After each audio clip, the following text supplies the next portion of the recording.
కోల్కతాలో లేడీ డాక్టర్కి rape and murder జరిగింది. ఇది అందరికీ తెలిసిన విషయమే. గత 20 రోజులుగా ఇదే సోషల్ మీడియాలో చక్కర్లు కొడుతుంది. అసలు ఎందుకు జరిగింది? తను ఏం చేసింది? ఆమె చేసిన పాపం ఏంటి? దాని గురించి చాలామందికి తెలియదు.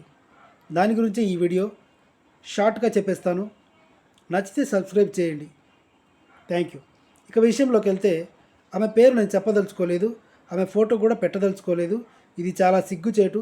సోషల్ మీడియాలో ఆమె పేరు, వయస్సు అన్నీ పెట్టి ఏ పార్ట్ నుంచి ఎంత బ్లడ్ వచ్చింది అలాంటి దరిద్రం నేను చేయలేను.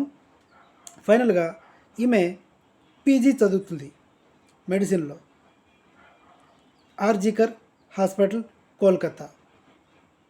ఈ హాస్పిటల్లో చాలామంది సూసైడ్ చేసుకొని చనిపోయినట్టు కేసులున్నాయి. ఎందుకు చనిపోయారో తెలీదు. 2-3వి గత 2-3 ఏళ్ళుగా అలాగే జరిగాయి. ఎందుకో తెలియదు.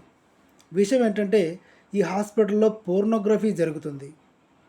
అమ్మాయిల్ని బుక్ చేసుకోవచ్చు, అలా కథ నడిచేది.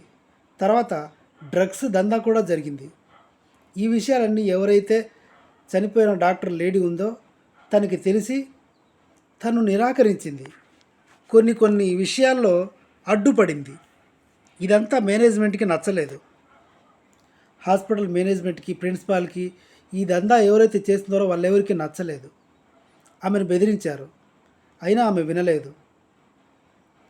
ఆ అమ్మాయి ఫ్రెండ్స్ కూడా చాలామంది చెప్పి చూశారు, ఇంతమంది ఉన్నారు, నీకు ఒక్కదానికే ఎందుకు, బయటికి చెప్తానని నువ్వు బెదిరిస్తే వాళ్ళు నిన్ను చంపేస్తామని బెదిరిస్తున్నారు. ఒక్క సంవత్సరం ఆగితే మన సర్టిఫికేట్ మనకు వచ్చేస్తుంది, మనం హాయిగా బయట ఎక్కడన్నా హాస్పిటల్ పెట్టుకొని బ్రతకొచ్చు, ప్లీజ్ వద్దు అని చెప్పారు. అయినా కూడా ఈ డాక్టర్ గారు వినకుండా, పబ్లిక్కి ఈ విషయం తెలియాలి, హాస్పిటల్లో దందా జరుగుతుంది, రోగుల అవయవాలు అమ్ముకుంటున్నారు, ఇదంతా నేను బయటికి చెప్తాను అని ఫిక్స్ అయిపోయింది. ఈ విషయం తెలిసిన తర్వాత మొన్న జరిగిన విషయమే జరిగింది. కట్ చేస్తే ఒంటి మీద బట్టలు లేవు, ఇంకా ఏవైతే సోషల్ మీడియాలో అనుకున్నారో వాళ్ళు చేసి చూపించారు. చెబితే వినకపోవడం వల్ల హాస్పిటల్లో జరుగుతున్నటువంటి దందా బయటికి చెప్తాను అని ఆ డాక్టర్, లేడీ డాక్టర్ చెప్పడం వల్ల చిత్రహింసలు పెట్టి ఆమెను అలా చేసి చంపేశారు. సంజయ్ రాయ్ అని ఒకడు బయటకు వచ్చాడు. వాడు డైరెక్ట్గా చెప్తున్నాడు, అవును నేనే చేశాను, నేనే చంపేశాను అని చెప్తున్నాడు. అసలు వాడిని ఎవడు అడిగారు? వాడు అనుమానితుడు. అనుమానించినందుకు నేనే చేశాను చెప్పేశాడు. దీన్ని బట్టి ఏమర్థమైంది అంటే, వాడిని ఆర్టిస్ట్గా పెట్టుకున్నారేమో అని అనిపిస్తుంది. ఫస్ట్ ఏమో సూసైడ్ చేసుకుంది అన్నారు.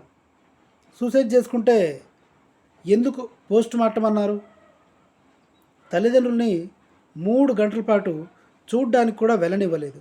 సో ఫైనల్గా ఏంటంటే, ఇది డ్రగ్స్ మాఫియా గురించి బయట చెబుతుందేమో అన్న భయంతో అతి కిరాతకంగా మర్డర్ చేసి ఆ లేడీ డాక్టర్ని పొట్టన పెట్టుకున్నారు. ఇది సిబిఐ విచారణలో బయటపడిన నిజం. Thank you. నచ్చితే సబ్స్క్రైబ్ చేయండి, లేకుంటే వద్దు.